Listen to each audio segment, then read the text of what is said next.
Notre département, qui est le ministère de l'énergie et de l'eau, s'est engagé dans une dynamique de relecture de la politique nationale de l'eau et d'élaboration de 4 programmes, dont le programme national J, qui servira d'une part de cadre de référence des principales actions à entreprendre pour l'effectivité de la gestion intégrée des ressources en eau au cours de la période 2019-2030 et d'autre part d'instruments de mobilisation de financement propres et extérieurs.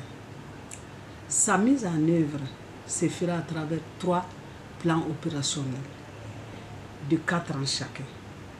Le premier plan opérationnel qui part de 2019 à 2022, comme le PNJ, s'articule autour de 4 grands résultats attendus qui doivent tous conduire au changement voulu par l'État, c'est-à-dire le passage d'une gestion centraliste et sectorielle à une gestion participative, multisectorielle, promouvant le rôle des femmes, l'équité sociale et la responsabilité de tous les usagers de l'eau. Le programme a fait l'objet de réorientations en 2018. Nous avons élaboré aussi le programme national dont je viens de parler et son premier plan opérationnel. À partir de là, les échanges entre les ambassades des royaumes des Pays-Bas, de Suède et de la Direction nationale de l'hydraulique ont permis de décider de revoir le contenu du rapport de ces documents réorientés afin qu'ils contribuent à la mise en œuvre du premier plan opérationnel. C'est cela qui a conduit à l'élaboration d'un plan d'action pour la période juillet 2019 à décembre 2020.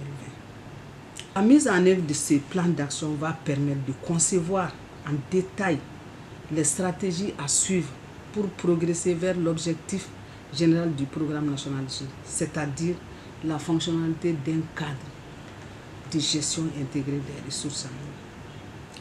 J'avais dit tantôt que c'est articulé autour de 4 grands résultats. Le premier résultat, c'est mettre en place les éléments du cadre, c'est-à-dire les agences de l'eau, les comités de bassin, de sous-bassins, les comités locaux de l'eau. À ce niveau, il s'agira de définir les choix concrets au sujet de quelques questions centrales du futur cadre. Quel statut pour les agences de l'eau? Quelles relations avec les autres organes de bassin comme les comités de bassin, les comités de sous-bassin, les CLÉ, les comités locaux de l'eau, comme abrégé les CLÉ, les institutions publiques de l'eau, de l'environnement et du développement durable.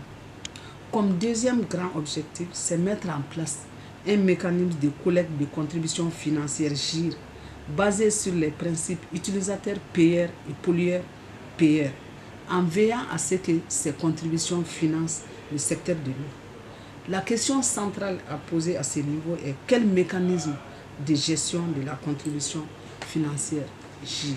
Troisième résultat, c'est la mise en œuvre d'une police de l'eau opérationnelle sur tous les territoires. La question ici, c'est quelle approche stratégique pour la mise en œuvre d'une police de l'eau.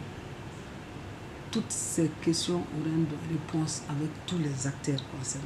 Comme quatrième grand résultat, c'est le développement des capacités des acteurs de la GIR, avec un accent particulier sur le nombre et les compétences. Ensuite, il s'agit aussi de développer des instruments techniques nécessaires à la gestion de l'eau, surtout marqué par un contexte de changement, de s'adapter au changement climatique pour tous les usages.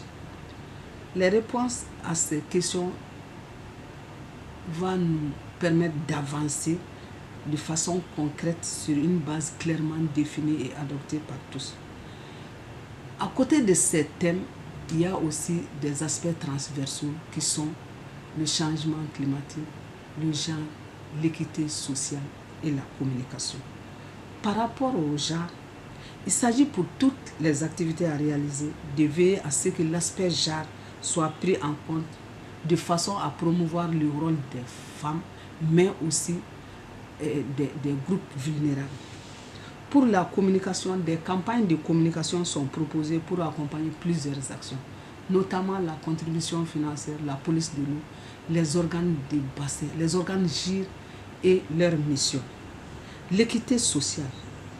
Il faudra que le cadre mis en place puisse permettre des arbitrages d'usage décidés par toutes les parties prenantes de façon optimale, en fonction des circonstances et en évitant de léser une catégorie d'acteurs au profit de l'autre.